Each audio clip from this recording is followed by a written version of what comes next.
What's up everybody, welcome back to my channel. This is Maximus and I'm back with another video. Today we are doing a 3-month user review of A7 IV. So I am currently shooting this video on the A7 IV. So I asked you guys on Instagram what are the things which you want to know about the A7 IV, and I got many responses. So I'm going to answer these responses in this video while I am going to tell my experience about this camera. So without any late, let's begin with our video. So I want to share my experience of this camera of the past 3 months. First thing which I really liked about this camera is the dynamic range. It's bonkers what the A7 IV can do. The amount of information the sensor captures is really amazing. You can get the most amount of highlights from the videos and most amount of shadows. It has more than 14.5 stop of dynamic range, both in videos and stills also. It is a amazing performer. Second thing which I really like about this is why Sony is so famous in this mirrorless realm of cameras is the low light performance of the A7 IV. I have been a Canon user for last 5 years. Everyone knows how the Canon performs in low light. When I switched to Sony, I am like, what this camera can do is really amazing. I have cranked the ISO above 50,000 and I have still got usable footage from this camera, and I'm really happy about the low light performance of the A7 IV. If you compare it with other competitors like R6 or Z6 Mark II, it's no-brainer that the A7 IV gets the prize for low light. Third thing which I really liked about this camera is the amount of post-processing the files can handle. I mean, I'm really amazed by what the files can do and how far you can push them.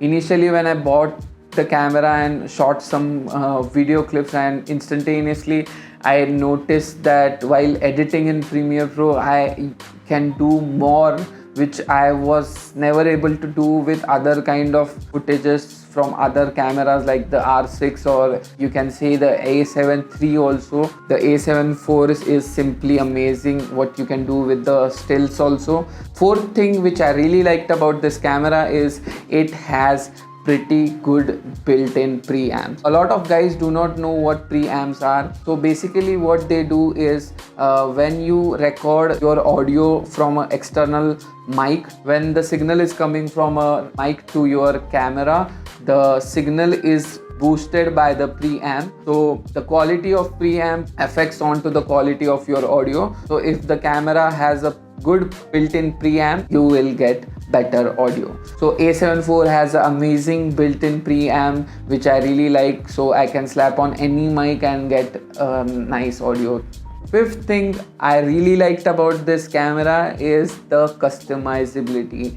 I mean, there is so much you can do in this camera. There are so many buttons which you can custom assign to your taste. You can custom set your dials to anything which you want. One particular custom button which I really like about the Sony A7 IV is the crop mode button which I have assigned on C3. So whenever I am feeling that I need to go tighter, I can just press the button and put it on crop mode and compose a closer frame. So it comes very handy in a run and gun situation. I really like this feature. Other than that, there is a lot you can do in slow-mo also. Lot of cameras like the Canon cameras do not allow us to change the frame rate of the slow-mo files. So in the A7 IV you can set whatever you want. You can set the slow-mo frame rate to 25, 30, even 60. You can slow-mo the footage which is shot on 60 FPS also, which I really like, and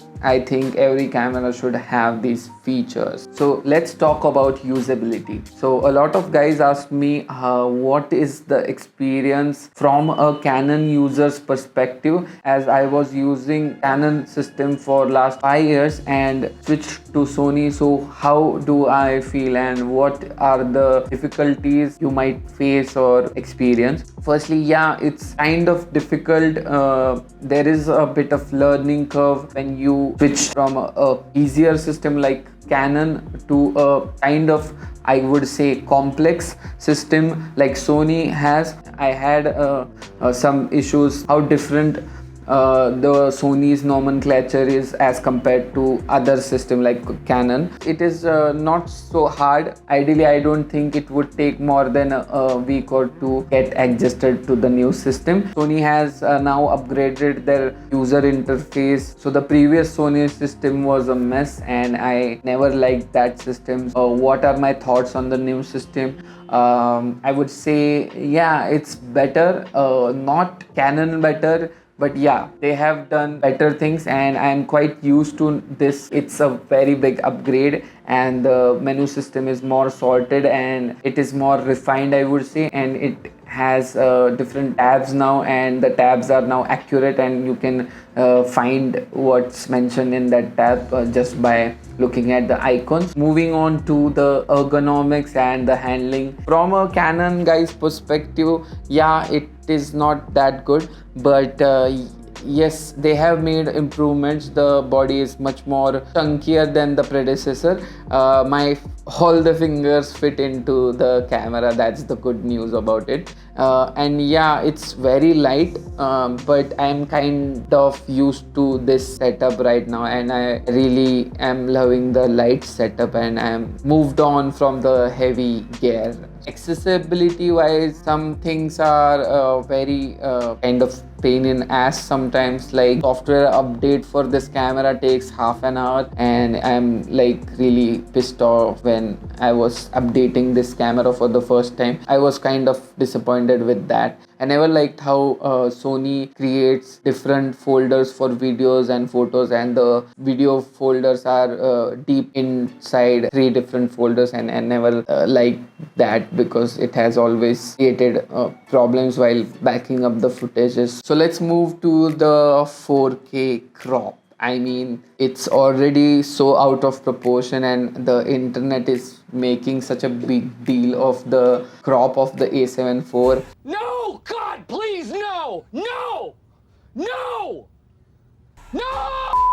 If you look at most cinema cameras, all those have more than 1.5 crops on most of its modes. But initially I thought it would be a pain in ass while shooting 4K 60, but there are some benefits when you are shooting on 4K 60 crop, like you don't necessarily need a full frame lens to shoot on 4K 60. You can go for a cheaper version with a wider aperture like the Sigma is offering, and even Sony has launched their new APS-C line of lenses which are more premium and have a lower price tag. I mean, I'm not the person who is going to invest money into APS-C lenses. Obviously I'm going to go for the full frame setup, but yeah, this camera is not for sole cinematographers or full-fledged. This is a hybrid camera and it's meant to serve all kind of things to the consumers who want most amount of things from this camera. Let's move to the issues. So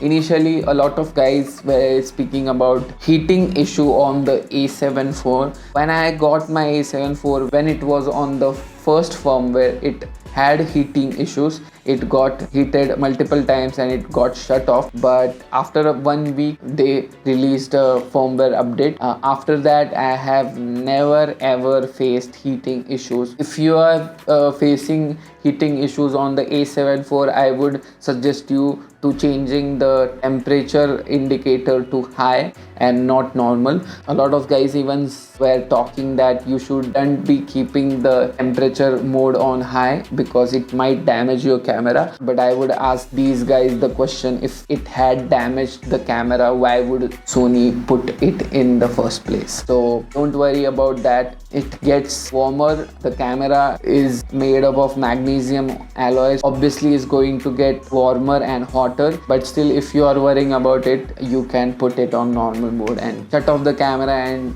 allow it to cool down. After that, yes, there are bugs and glitches on this camera. Simply many times it have been turned off without any reason. Sometimes it gets stuck in buffering while I take a I have not yet found any solution, but I wish they would make a firmware in future and would fix these problems. Not anything so serious. I have never had anything which has caused any trouble in my shoots. Should you upgrade to the A7 IV if you have the A7 III? To one who are upgrading, if you have a A7 III with you, I would highly suggest to not upgrade to this camera because A7 III is already a very nice camera. Only some upgrades are there in the A7 IV. So if you already have the A7 III, I would not suggest you to upgrade to the A7 IV. Even if you are having a R6 or a Z6, I would not suggest you upgrade to A7 IV. If you are a video centric person, I would suggest you to go for the R5 or A7S III. And if you are from those guys who want to buy their first camera, I would highly suggest to get this one in the price point of 2 lakh. I would say it is the best camera in the market right now. So I would highly suggest you guys to try this camera, and if you want to buy it as your first camera, you should 100% go for it. For whom I would suggest this camera is simply for hybrid shooters, some indie cinematographers who are starting out on cinematography, who are doing low budget film projects. Portrait photographers can get this camera. It has a 33 megapixel sensor and it shoots 14-bit raw files, which is amazing for a dynamic range, and you can get amazing detail in these photos. So I would suggest this camera for any portrait photographer, and also to wedding photographers who want a camera which is fast, reliable and can give you highest amount of quality. So I hope I have answered all of your questions, and this video might be helpful for you guys to take a educated decision of buying this camera or not. So I'm planning to post regularly on this channel, so go ahead and subscribe to my channel. So that's it for today, and I'll see your smiling faces in the next video. Till then, peace.